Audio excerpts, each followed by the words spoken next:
I'm appalled at what you said on that pod thing. It's disgusting. This is the After the Show podcast. It's where we get honest and real with yo ass. So sit back, relax, have a blast, cause it's time for the After the Show podcast. Alrighty, hello and welcome to the KVJ After the Show podcast. Happy Thursday. Keeping an eye on Virginia over there because she went to our holiday party last night, then went to another holiday party where she stayed up till 3 in the morning drinking. Ooh, Virginia looked like about to cross through somebody's screen like the Ring. How you holding up over there? Oof, it's not good. I'm hitting a wall. Oh, boy. I bet. She hit the wall where she goes into snore mode now. Oh. She goes out like a light. Yeah. Shit. You got to be exhausted. I'm so tired. You got a big red mark. I gotta rally. You have a big red mark. You got to rally. I gotta rally. You have a palm print in your forehead. Oof, it's not a good look. Look at her forehead. Yes, you do.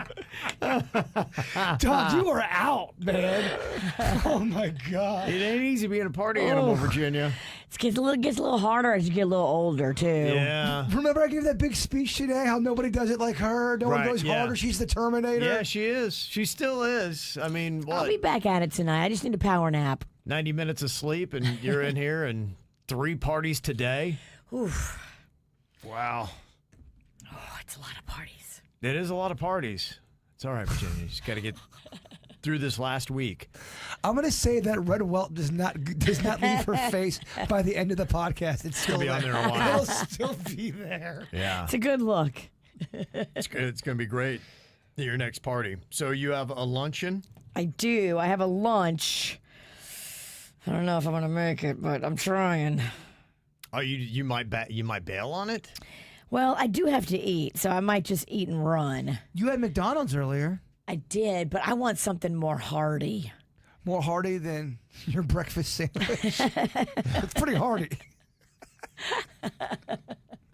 And then what do you have later? I know you have, was it a cookie party or something? Well, first I go to Delray Beach for a party down there. Yes. Ocean Properties. Mm-hmm. And then I go to a cookie party about 2 minutes from my house. So it's very easy to get to and get back home. Okay.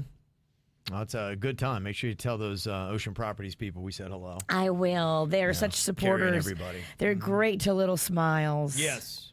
Very good people there. Great properties, too. My goodness. Yes. Those Opal resorts are not playing. Yeah. They're very nice. So if you get a chance to stay at one of their places, go for it. All right. Well, can't wait to hear about your day tomorrow, Virginia. You know what? I'm pulling for you. I think you're gonna pull off all 3 of these parties today. I think I will too. I just need a little power nap at some point. That's it. Yeah, I guess my whole thing is, what is tomorrow going to look like? Because you were on the floor earlier. For you to get on this floor, that means she is desperate. So desperate. Well, the cookie party is not a big drinking group. This is a sophisticated group of ladies. Oh, weed cookies. They're not ragers like the pirates I was with last night. They're just pot cookies. Different vibe. Well, do have some emails here. Matt D. in the Pizzle said, in case you were wondering why Kevin had asked Mariana to look into building a dome, it was most extreme elimination challenge was big at the time, and you wanted to create an obstacle course in the station's lake. Okay. I say it's worth revisiting. Yeah, that's why I thought it was something like that. Yeah. It's something worth revisiting. Yeah. It's worth revisiting. That was where they had those arms and they're trying to balance on them. They kept falling in the water. I was like, what version of that could we do in that lake? So I believe we settled on using a canoe. I think we did. Yeah, I do remember you being in the canoe. And that was funny. And what was it? You had a tray or something like that? You had to balance? I had to do something with like balance. That? I didn't stay on it very long, and I ended up in Lake Clear Chan. I was in that lake a lot. Yeah. It was probably not a good idea. No wonder I started growing that horn. Yes. That was not a clean lake or a safe lake. That was not. It was like a runoff retention pond. Well, every other day there'd be some dude putting some kind of weird fertilizer in it. Well, for our own good, they kept telling us, stop going in the lake. And we kept going in the lake. And like, all right, if you dumbasses want to kill yourself, I guess go for it. Just don't sue us. Thank goodness we switched stations, or we'd still be in that fucking lake. Probably. We got a lake here. We do, and it's a big-ass lake. Yeah, we got a better, cleaner lake now. Not much, but a little bit. It's a good bit bigger, though. We've only been in this one once. I've been in, I think, 3 times. But it's I mean, those numbers are nothing compared to back at our old station. I was in that lake a lot. A lot. Yeah, you were. A lot. Christina from the Pizzle said it was National Hot Dog Day, and I was listening to the ATS from July 18th of 2018. And Kevin was going down the list of people's favorite toppings for hot dogs. Number 2 on the list was chili. And Jaybird promptly comes out with saying, yeah, I'm not a chili guy. It made me laugh because little did you know that just a mere 6 years later, he would be in a chili cook-off. I know. And became a huge chili guy. Right. I'm not a chili guy. Look at that. You've changed. My palate's changed a bit. I really do like a lot more vegetables. Cooked, sautéed, they taste good. I used to be so against peppers. I kind of like peppers now a little bit. Wow. They're not as bad. Not raw. Raw's bullshit on all that stuff. Onions, I think it's bullshit. But when you do cook down that stuff and you put some seasoning, I like it. Mm-hmm. It's good. And Jeremy said, question, have any of you gotten mixed up on what show you're doing and have almost cursed on the regular show? Virginia has, I know, cursed on the regular show. Yeah, definitely. Accidentally, of course, but I have. There's been a few times where me and Kevin look at each other and go, what the shit? I think you said fuck before. But like flat out, not even, and didn't even wince about it. Like, yeah, fuck that. I remember there was something that was going on and she was saying, she goes, fuck. I was like, what? That's right. She was thinking. She was like, fuck, I don't know. And they were like, Virginia, like, just like nothing, yeah. I'm so sorry. Yeah, that's right. So yes, the answer is yes.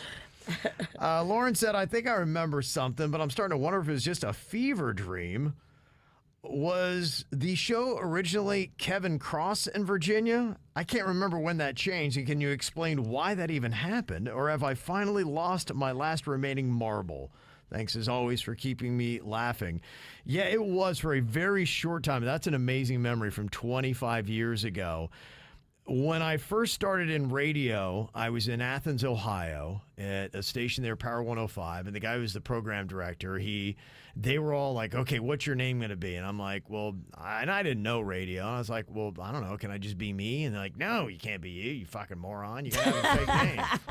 I was like, all right. Who's the fucking moron now? Yeah, and so they had all these things they were all coming up with, and so... Johnny Danger. Yeah, and I hated everything that they had. I'm like, well, can I just try to sound normal and just shorten my last name and just go with Kevin Cross? I like the imagery of it and all that stuff. And they're like, yeah, that's great. Well, then as it kept going, I just hated it. I just never liked it. It was just like wearing something. I felt like a phony. And I was like, that's not who I am. You know, I always wanted to be. Why did you feel like a phony? Because you were lying about your name? Because I had a fake name. Yeah. I was like, I don't like this. This isn't how I want to do radio. I want to be me, and I want to be, true and honest. And so then when I went to my first station, the guy that had made me take the name in Athens, Ohio, was now in California. I went to go work with him. So he told everybody, this is Kevin Cross coming to work with us. I'm like, dude, I wanted to use Ralston. He's like, well, too bad, you're Kevin. So I was stuck with that guy. So then when I was in Fresno, I was Kevin Cross again. And then I was moving to Kansas City, but now I was with another guy from Fresno in Kansas City. And he told everybody when I got in there, they had up all these signs, welcome Kevin Cross. And I'm like, no, gosh, please make it stop. And so I was going to be Kevin Ralston when I came here finally, because I had shook the other two guys loose and I was starting fresh. But they put it in the radio trade magazines that Kevin Cross was moving to Wild 95.5 in West Palm Beach. And so I kind of was there again with it. And then just after a while, I'm like, you know what? No, I'm not going to do it. Because when I got here, it was actually a fight about using my first name, Kevin. because there was another guy that had been in the market for a long time, Kevin Kitchens, and they said, it's going to sound like you're trying to steal his name. I'm like, well, I'm not. Like, my name is Kevin. Like, I can show you a birth certificate and everything else. And so I fought him on that, and the compromise was, well, you got to use Cross. And then finally I just said, fuck it. And You're almost Devin Cross. Yes, almost. And I was fighting enough with the program director. I said, you know what? Fuck you, I'm going to be Kevin Ralston and see how you like it. So finally I shook it loose, and it was maybe, a year or two? Yeah. Tops, maybe. Yeah, because when I got on the show, you were Ralston, but there was still some Kevin Cross. Yeah, stuff that no one ever. People are like, "You're going to kill your career," and what a stupid thing to do. I'm like, I don't care. You know, that's fine. Let me kill my career as me. And so I finally was able to use my real name, and much happier for it. So there you go. Yeah, because otherwise it was just so weird. There were always, and everybody I knew that had fake names, they always tried so hard to hide their real names, and then it was confusing when I was hanging out with them. You call them by their radio names, but then, you know, I'd hang out with them other people, and they would be calling them by their real names. I'm like, dude, this is too confusing, man. Yeah. What are you doing? Hey, what's up, Dougie Danger? Yes. Like, what are you doing? Can't, Doug. Yeah. I was like, can we just everybody call each other by their real names, or just pick one name? Sure thing, Meatloaf. Yeah. Or Meat Face or whatever. Yeah. Meat Face. There's always some goofy name. I think wasn't there a meat face? There was a meathead down on the buzz Meathead. hair. Right, But okay. I've heard of other just low budget names like Meat Face or Beef. Come here, Beef. A lot of crazy radio names. Beef. I mean, Yeah. I'm Bird, kind of doing it too. Yeah, I don't think people do it so much anymore. Most people now just use their real names, Sure. thankfully. Let me see. We got an email from Becky. She said, talking about the elf on the shelf, and we can't talk about it like adults now. We did not on the regular show. Kids should not be listening to this anyway, but if for some reason you've got a younger kid, we're going to talk about Elf on the Shelf like adults would talk about it, so don't let them listen to this. Get that kid out of the fucking room. Yeah. Yeah.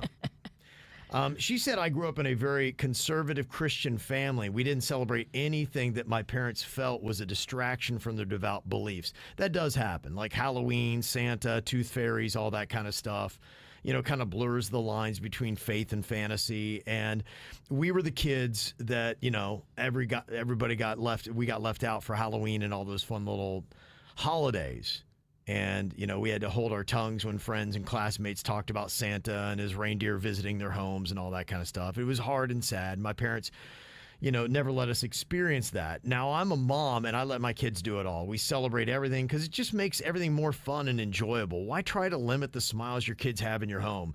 These memories will stay with them forever because it's happy. You know, your daughter's going to remember this. So this family that's fighting over the elf on the shelf, you know, yeah, it's a little bit of work and all that kind of stuff, but man, it makes your kid's childhood so much happier. And honestly, they're going to be grown before you know it. Every chance you get to put a little bit of effort into your kid's childhood, trust me, it's going to pay multitudes in dividends. It'll make your child happier unless they are horrified of it. Yes. Because your dicks as parents, if your kid really is petrified of the elf on the shelf and can't go to sleep and you're still going, oh, it's on the microwave, it's watching your ass when you walk around. It seems like it's more adults that recognize how creepy it is. I don't know if I've heard of a kid that's horrified of it or hates it or thinks it's weird. No. It seems like most kids all love it. Rocco loves it. Yeah. Yeah, the kids. Cannon loved if the it. kid's into it, I get it. It's fun. I just think it's fun to make fun of because I mean, It a is. doll that watches you and walks around the It house, is, and right. reports on you. It's fucking horrifying. Yeah. And Carlos said, for the mom that doesn't want to invite the elf, stop thinking about what you want. It's about your daughter and about the experience you can give her, something she can look forward to. I didn't do it for my older kids, but started doing it for my younger kids a couple years ago, and it's something that we as an entire family look forward to doing, you know? Yeah, that Kind elf. of moving it around, having fun storylines, and it's a fun little challenge. And you just see every day, like they're so excited and, you know. Elf, it seems like everyone in your family loves the elf. Yeah, don't listen to people who don't. I mean, if you and your family love the elf, do the elf. Yeah, right. I think some people just look at it as kind of creepy, and I think I find that funny. Carlos says, though, what the hell is wrong with Jaybird? He says it's creepy that an elf is wandering around his house, but yet every day he wishes that a ghost or spirit would show up and horrify him. He's missing the point. I'm talking about little Jaybird would be horrified. I'm not obviously. okay. I'm not horrified about an elf. I think it is creepy for kids. If I was a kid, that shit wouldn't fly with me. So you don't think you'd be the kid you would be the one that would be like, nah, I don't like that. Yeah, I'm speaking as little Jaybird. I think I would still like it. It would creep me out though. I liked being creeped out as a kid. I was weird. A lot of adults love putting the elf in sexualized adult situations with booze and sexual situations. You can see right there, so there's somebody's collage of what their naughty elf has been up to. That elf likes to pork. Yeah. Imagine if that thing hung out with Vlad. Vlad the Impaler. How's Vlad doing? I mean, not nearly not as great as he was. He's been all locked up in the podcast studio, just kind of chilling. Okay. Getting no poontang. Oh, wow. That's rough for him. I know. Poor guy. He needed to rest that thing, though. He used it a lot. He did, yeah. Yeah, he was probably cruising for a mean case of syphilis. So. No, I think he has syphilis. Oh, okay. All right. Probably just good to back that off. Engineer Keith talking a little bit more about why we need to ban TikTok in America for national security. Two key reasons. One, monitoring military activities. He said China could analyze data from TikTok users, including families of U.S. service members or family members of Congress, to detect unusual behaviors. This aggregated information might reveal disruptions or covert actions related to military operations, giving China insights into our defense activities.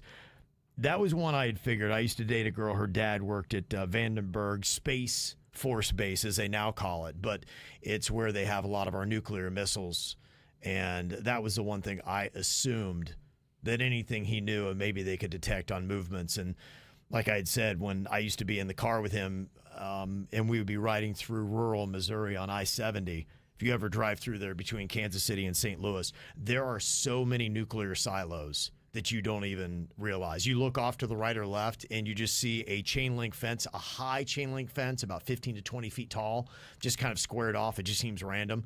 That means there's a nuclear missile underneath that. Oh. Yeah. So if we ever fired off, could you imagine driving down the highway and you just see a rocket take off out of the ground? That's what it would be like. Horrifying. Yes. That would be. I think that would scare me more than a hand popping out of the ground. Seeing a big old missile. Yeah. I think it's all going down at that point. And so I had recognized the issue of that, knowing that a lot of those, they were just in random places. A lot of times they were by farms and things you would never suspect. And then when I had heard that China was buying up farmland in Missouri, that's the first thing I thought. I'm like, I wonder if that has to do with those missile silos that we got all over the place. And sure enough, they found that they were putting detection on poles and things like that on these farms, trying to get a read on what we were doing with our nuclear missiles. And that was just it. Part of this whole drone thing was they just caught a Chinese citizen that was flying a drone over Vandenberg, and he had manipulated it. He was getting surveillance footage and information on the spy satellite that they had just fired off. So, yeah, I mean, it's a real thing. The spy games are definitely happening. So I do get that. And point two, Engineer Key said, was advancing AI weaponry. Access to American social media data allows China to train sophisticated AI systems. These AI advancements could be used for malicious purposes, such as manipulation or sabotage. By restricting TikTok, we hinder China's ability to leverage U.S. data for developing potentially harmful artificial superintelligence. And he said banning TikTok isn't just about protecting personal privacy. It's a strategic move to safeguard our national security and technological edge. And I know it is very competitive when it comes to AI and Bitcoin and all that kind of stuff. They're afraid of giving any other country the edge on that. So that's it. And we are a month away from that ban going into effect. Crazy. Look at that. Get all your goofy dancing and bad lip syncing in now. That's right. Smita said, hey, I had mentioned that there was an RJ Gators in Port St. Lucie, but I stand corrected. It's a tail Gators. Okay. Well, it's a gator nonetheless, but I finally got the beef Mexi melt from Taco Bell, and unlike V's opinion, which I take seriously when it comes to food, I thought it was pretty good. It's all about who makes it. It is. I could tell that the person that made mine put zero care, zero love, zero effort, too much meat, not enough cheese. Because I talk a lot of shit about Burger King, but even the fast food restaurants I don't love that much. When they are hitting at their best, all cylinders are firing, and you get their freshest, most delicious version of their best sandwich. Yeah, I think they all can hit and be very good. Mm-hmm. You are completely right. Sometimes they won't make it right with the sauce. Combination with the cheese. If you have a ratio where there's less sauce than cheese, you're fucked, man. It's not balanced. It's not right. It should be more cheese than meat. And that was a big reason why I started ordering so much extra sauce on pizza. I would always get a regular cheese pizza. I just noticed there was this trend of people putting just a pubic hair size of sauce on there. Nothing. Nothing very. I want it wet, baby. Let's get it wet. Yeah. It was so dry. That to me would be the hardest part of franchising, is making sure that every location is living up to the standards and doing it exactly the same, because you can't have people have different experiences from one restaurant to the next. And I've heard that was really what McDonald's had done. They wanted to make sure that everything was done exactly the same at every restaurant. So no matter where you went in the world, you would have the same experience with the food. Yeah, I think that's the right way to do it. Yeah. And then you obviously can add on or ask for extra. Be careful, though, when you ask for extra ketchup at McDonald's on your burgers. They will give you extra ketchup. A lot? A lot. And I love their ketchup. Okay. Almost like you're drinking it. Kind of like you're drinking it. Yeah. And Christina has said, can you talk to Buds and ask when they're going to expand north? I'm in Port St. Lucie, and I've never had it before, but you rant and rave about it, and I'd love to try the bird sauce. Just emailed them. Already, huh? Yep. Bam, just like that. I was talking with Philip last week, and I think that they have the best combos of fried chicken and seafood, better than anybody else who does it in town, and they got a drive-through. To me, it's perfect. Look, I was raised on Buds. I mean, you're preaching to the choir over here, my friend. I agree with you. Good plug. Yeah, they've been a long time in Palm Beach County, but they've never tried to expand their horizons, apparently. I've talked to Philip about that before, and it's something they've thought about. I believe they were, but it's just, it's a move. It's a big move. Well, if you run everything, I'd imagine the further away you put it, for the reason we were just talking about, making sure that you have quality control at every restaurant. Unless somebody lives there, then you don't know. Well, if you have more than one restaurant you got to be in charge of, which they do, they have, right, at least 6 or 7 of them. Maybe 7, I think. Yeah, that's a lot of upkeep, man. Already alone, and they're family operated, and yeah, that could be challenging as you do and you expand, because you'd really, if I had a place like that, I want to be real close so I could be there almost every day to make sure that it's being done right. And they're very hands-on. That's why they rock. That's why they've been around for so long. Have to be. So I imagine that'd probably be it.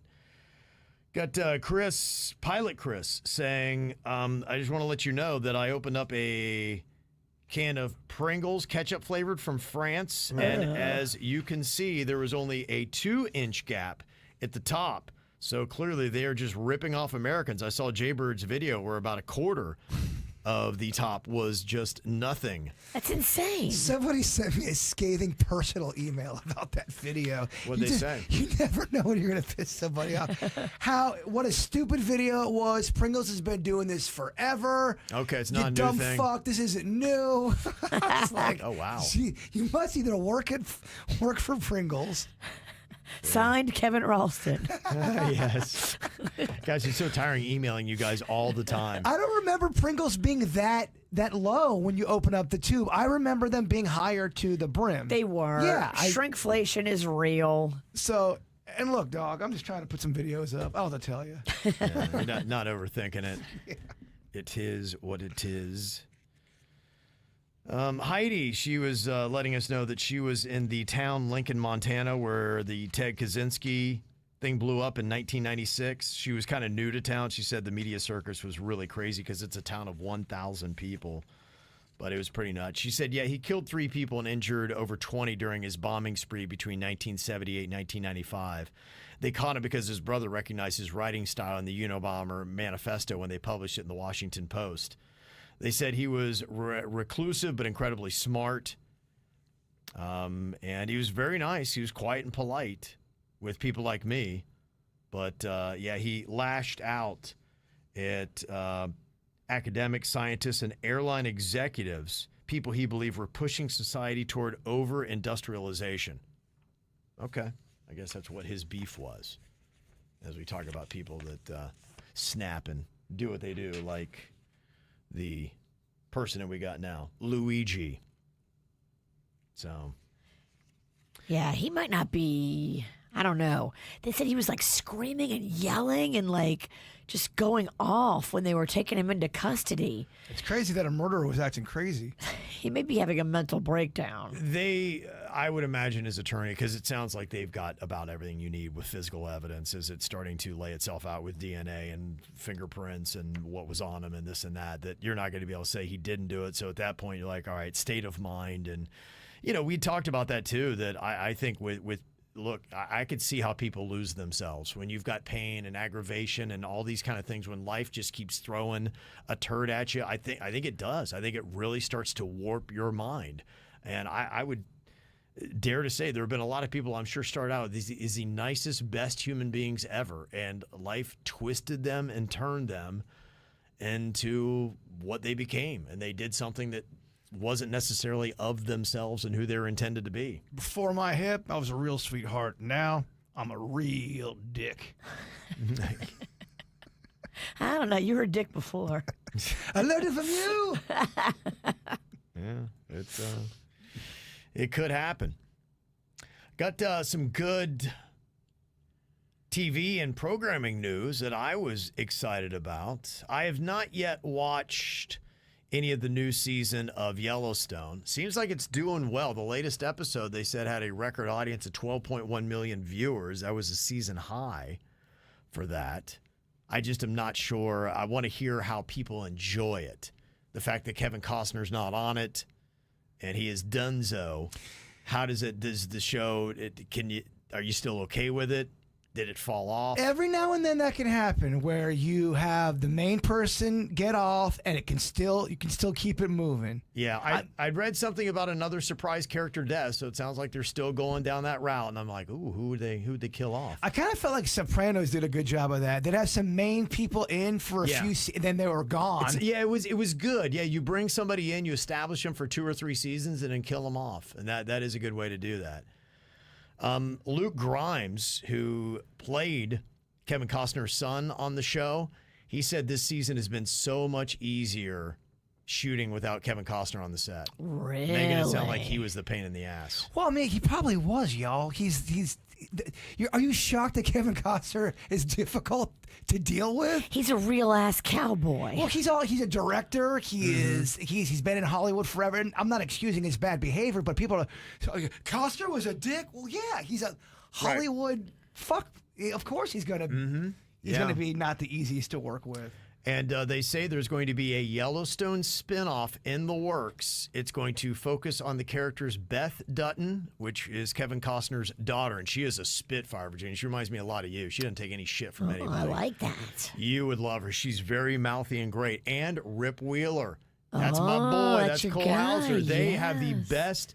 There's such a great relationship because he's always loved her. She spurned him early on, and then she kind of woke up and realized he was her protector. Like, he would drop everything. You fuck with Beth, he is going to fuck you up. And that's what's great. There's an episode where these bad guys, and they're torturing her, and Rip is driving to save her, and he fucks those guys up so hard. Oh, dang. Spoiler alert. It was great. Yes, you got to watch it for that. I want you to watch, because when you talk about that show, and they're definitely different types of shows, but I think you would like Sons of Anarchy. Yeah. Because some of the things you talk about with that show, Yellowstone, reminds me of certain things. Over the break, I'm going to start compiling my list and have KVJ Nation help me and prioritize it so that I can finally start saying, because it's all in my head. I'm like, I keep forgetting I need to watch that.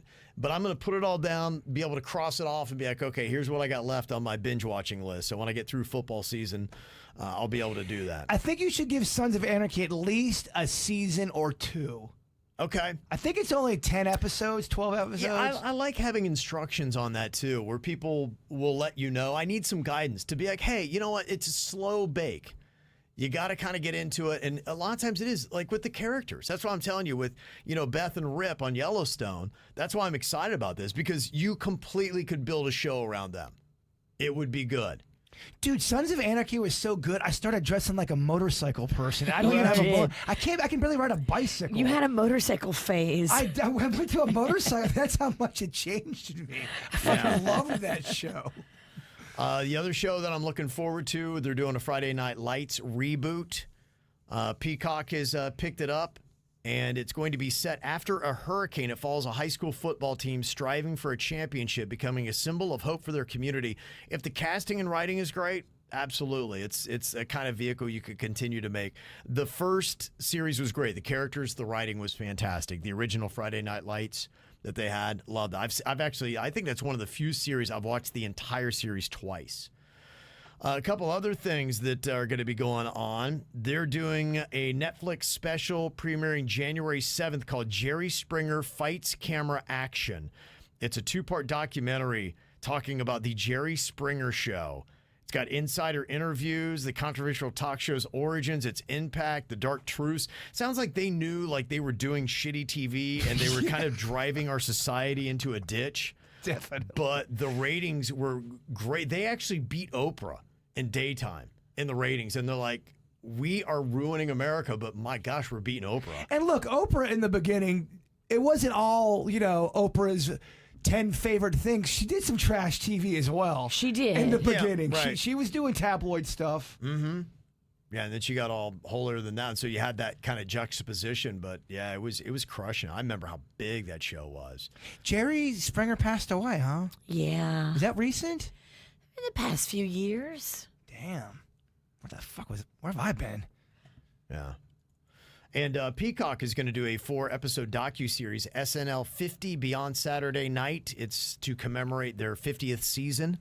So they're going to have over 60 contributors, alumni. They're going to go into the show's history. They're going to cover topics like auditions, the writer's room, iconic sketches. The cocaine use? I hope so, yeah. January 16th on Peacock, that drops. And Mike Myers has come out to shoot down the whole Dr. Evil thing and Lorne Michaels. He said it's not Lorne Michaels it was inspired after. He said it was inspired by Donald Pleasance as Blofeld in the James Bond film You Only Live Twice. That's where he got it from. Ask Dana Carvey that same question, see what he says. Dana Carvey says it is there Lorne is, Michaels. I think that the story is that Dana Carvey had a good impersonation of Lorne Michaels that sounded like Dr. Evil, and then Mike Myers supposedly lifted from Dana Carvey, okay. And that's the folklore behind it. So Mike Myers is best to say that he stole it from a Bond character. I would and think not from so. Dana Carvey, because he'd be like, oh, you stole it from Dana Carvey. Yes, because I'm almost certain, unless I was in a fever dream, that Dana Carvey addressed this in an interview before. Oh, okay. I'll send you guys a link. You guys won't give a fuck. You're right. You're right. I don't even know why I even brought up that story. I don't think the audience gives a fuck. Sean in Palm City wants to do an anniversary shout out to our Twitter Sarah. Look at their fantastic family right there. Yeah. Oh, they're so cute. 15th wedding anniversary. Congratulations on that Nice. today. Beautiful family. Yeah, that's very cool. 2 wonderful children, our daughter Avery, son Mason. Been through everything from military deployments to miscarriages. I'm a combat vet with horrible anger and anxiety issues. Through it all, though, my wife has been by my side. Even when I'm difficult to love, they're this amazing woman of the world. That's great. Oh, I That's love very that. kind. There's a country song called Hard to Love. Oh, give us a taste. Hard to love, though I know that you didn't see. I'm gonna if I stood where you stood. Lee Bryce sings the song. It's one of my favorites. Make me want to get on that dance floor and do some square dancing. Go do it. I'd love to see it. No, you wouldn't, because every time I try to do that, I always get my ass kicked by 4 cowboys. Brittany Lip, she is looking for work. She's got 4 years of clinical experience, and oddly enough, in her field, she's having a hard time finding anything to do. And she said, it's hard to find some kind of work out there. Like, so if anybody needs physical therapy or looking for a clinical nurse, something maybe with some flexibility. She can do some stuff with her kids' travel sports over the summer. That'd be great. But yeah, that'd be enough. That's got to be tough if you're having a hard time finding something in your field. So if you are a person that can employ, let us know so we can help out Brittany. Also got a little prayer request here for our fur baby, Isabel. Had to put her to sleep. Oh, man, I'm sorry to hear This is that. Heather and Stuart, and you can see right there, we love our pups. Oh. We know how integral they are to families, and there they are with Santa there. I'm sorry to hear that. You know how rough that can be. Oh, it is. Prayers up to you guys. All right. Well, we have only got 1 day left this week, and can you believe we only have 1 week left until I know a lot of people are going to be off. Palm Beach is going to be out of school. I know my wife has got just 1 more week after this, so she's counting down the days. So but we're getting there. So next week there is school. There is, but then Friday would be their last day for the year. Gotcha. Mm-hmm. It's kind of how that's all going down. So before you know it, we're going to be there, y'all. Friday, weekend. Will Virginia still be on 2 feet? Will she roll in here with Fireball in her hand tomorrow? I will not rage at the cookie party. Oh, that's right. Today's not even Friday. Today's Thursday. It is. You got one more, dog. You got one more, dog. All right, very nice. We'll see you back here then. Have a good one. Goodbye.